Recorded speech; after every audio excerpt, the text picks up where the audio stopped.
तर मित्रांनो, ध्वनी कसा ऐकू येतो हे समजून घ्यायचं असेल तर दोन गोष्टी खूप महत्त्वाच्या आहेत. त्या म्हणजे ध्वनीचा मोठेपणा म्हणजेच लाऊडनेस ऑफ साऊंड आणि ध्वनीची उच्च नीचता म्हणजेच पिच ऑफ साऊंड. चला तर मग ध्वनीचा मोठेपणा म्हणजेच लाऊडनेस ऑफ साऊंड याबद्दल अधिक माहिती घेऊयात.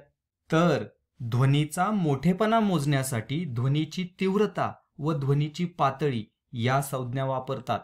आपल्याला जे मोठे मोठे आवाज ऐकू येतात त्यांची तीव्रता म्हणजे इंटेन्सिटी ही जास्त असते आणि कधी कधी खूप लहान आवाज ऐकू येतात ज्यांची तीव्रता ही खूप कमी असते. बरोबर? तर लक्षात घ्या, ध्वनीचा मोठेपणा हा डेसिबेल या एककामध्ये मोजला जातो, ज्याला संक्षिप्त स्वरूपात डीबी असं म्हणतात. तर चला दररोज ऐकू येणाऱ्या काही सामान्य ध्वनींची पातळी डेसिबलमध्ये किती असते ते पाहूयात.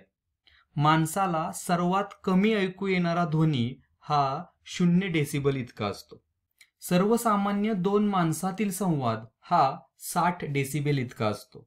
व्यस्त असणारी वाहतूक म्हणजेच ट्रॅफिक येथील ध्वनी पातळी ही सुमारे 70 डेसिबल इतकी असते. तर 120 डेसिबल पुढील ध्वनी पातळीमुळे कानठळ्या बसायला सुरुवात होते. तर लक्षात घ्या, ध्वनीची तीव्रता म्हणजेच intensity of sound he capital I ने दर्शवतात आणि ती दोलनाच्या आयामावर म्हणजेच अँप्लिट्यूडवरती अवलंबून असते. तर लक्षात घ्या, आयाम आणि तीव्रता हे एकमेकांशी संबंधित आहेत. जेव्हा आयाम वाढतो तेव्हा तीव्रता सुद्धा वाढते. चला व्यवस्थित समजावून घेऊया. असं समजा की माझ्याकडे एक दोरी आहे आणि ती दोन टोकांना ताणून बांधलेली आहे. आता मी ती दोरी ओढली आणि सोडून दिली तर ती दोन बिंदूंच्या मध्ये हलते. बरोबर? समजा माझ्याकडे अजून एक दोरी आहे, ती दोरीही मी ओढून सोडली, पण यावेळेस जरा मी ती जोरात ओढली तर मला पहिल्या दोरीपेक्षा हिची हालचाल अधिक दिसेल. बरोबर की नाही? आता मला सांगा, कोणत्या दोरीचा ध्वनी मोठा असेल? तर नक्कीच दुसऱ्या दोरीचा ध्वनी अधिक मोठा असेल, म्हणजेच तिची तीव्रता, तिची इंटेन्सिटी देखील अधिक असेल. हो की नाही? आणि पहिल्या दोरीचा ध्वनी कमी असल्यामुळे त्याची तीव्रता, त्याची इंटेन्सिटी देखील कमी असेल. बरोबर ना? आता जर आपण आयाम मोजला तर आपल्याला दिसेल की दुसऱ्या दोरीचा आयाम हा अधिक आहे आणि पहिल्या दोरीचा आयाम हा कमी आहे. तर आयाम म्हणजे काय? तर मूळ स्थितीपासून महत्तम स्थितीपर्यंतचे अंतर म्हणजे आयाम. हे अंतर दोन्ही बाजूला मोजता येते बरं का. तर इथे आपण स्पष्टपणे पाहू शकतो की दुसऱ्या दोरीचा आयाम हा जास्त आहे आणि म्हणूनच त्याची तीव्रता सुद्धा जास्त आहे आणि त्यामुळेच ध्वनीचा मोठेपणा सुद्धा जास्त आहे. तर येथे आपण खात्रीशीरपणे असं म्हणू शकतो की आयाम वाढला की ध्वनीची तीव्रता देखील वाढते. मग आता माझा प्रश्न असा आहे की आयाम दुप्पट केला की तीव्रता पण दुप्पट होते का? समजा आयाम 4 पट केला तर तीव्रता सुद्धा 4 पट होते का? तर नाही, असं होत नाही. हे थोडंसं अवघड आहे समजून घ्यायला, पण नीट लक्षात घ्या. ध्वनीची तीव्रता ही आयामाच्या वर्गाच्या प्रमाणात असते. पहा बरं का काय म्हणलं मी, ध्वनीची तीव्रता ही आयामाच्या वर्गाच्या प्रमाणात असते. उदाहरणाने समजावून घेऊया.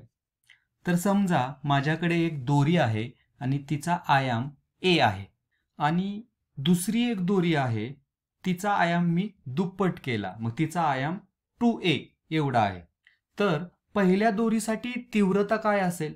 तर आपल्याला माहिती आहे तीव्रता ही आयामाच्या वर्गाच्या प्रमाणात असते. मग आयाम जर ए असेल तर तीव्रता असेल ए चा वर्ग. बरोबर? पण दुसऱ्या दोरीसाठी आयाम हा 2a आहे. बरोबर? मग तीव्रता ही 2a च्या वर्गाच्या प्रमाणात असेल, म्हणजेच ती किती असेल? तर ती 4a चा वर्ग एवढी असेल. बरोबर? याचाच अर्थ काय? तर तीव्रता येथे 4 पट होते. असं का होतंय कळालं ना नक्की? कारण तीव्रता ही आयामाच्या वर्गाच्या प्रमाणात असते म्हणून. बरोबर? तर एक सारांश म्हणून एक टेबल करून मी तुम्हाला सांगतो. नीट लक्ष द्या. जर आयाम 2x असेल तर तीव्रता 4x असेल, बरोबर. जर आयाम 3x असेल तर तीव्रता 9x होईल आणि जर आयाम 4x असेल तर तीव्रता 16x होईल, बरोबर. तर याचा परिणाम काय होतो तर आयामामधील थोडा बदल सुद्धा ध्वनीच्या तीव्रतेमध्ये खूप मोठा बदल घडवतो आणि हेच आपल्याला आज मुख्यत्वे शिकायचं होतं. तर आता आपण पिच ऑफ साऊंड म्हणजेच ध्वनीची उच्च नीचता किंवा ध्वनीची पट्टी याबद्दल अधिक माहिती करून घेणार आहोत. तर दोन प्रकारचे ध्वनी असू शकतात. एक म्हणजे खोल ध्वनी, ज्यांचा बास जास्त असतो असा आवाज. तर अशा ध्वनीचा पिच म्हणजेच आवाजाची पट्टी ही कमी असते. तर दुसऱ्या प्रकारचा ध्वनी म्हणजे उच्च ध्वनी, कर्कश आवाज, आणि अशा आवाजाची जी पट्टी आहे, अशा आवाजाचा जो पिच आहे तो जास्त असतो. तर लक्षात घ्या, खोल आवाज हा कमी वारंवारितेचा असतो तर उच्च ध्वनी हा जास्त वारंवारितेचा असतो. तर चला काही ध्वनी ऐकूया आणि पाहूया की वारंवारिता वाढवली किंवा कमी केली तर काय होते. ऐका आणि अनुभव घ्या. मी आता 100 हर्ट्झ वारंवारिते असलेला ध्वनी ऐकवतोय. तो ध्वनी कमी उच्च नीचतेचा असतो.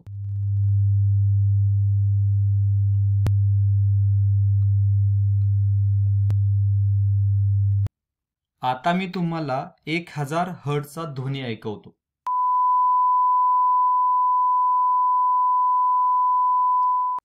आता 10,000 हर्ट्झचा ध्वनी ऐका. आता 15,000 हर्ट्झचा ध्वनी ऐका. उच्च ध्वनी ऐकू येते, बरोबर, जास्त उच्च नीचता असलेला ध्वनी. हा 18,000 हर्ट्झ असलेला ध्वनी ऐका.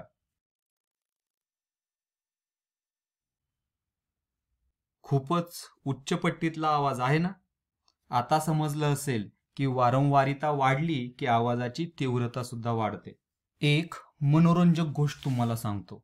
आपल्या पालकांना किंवा आजी आजोबांना 18,000 हर्ट्झचा आवाज ऐकू येण्याची शक्यता फारच कमी आहे. असं का होतं माहितीये?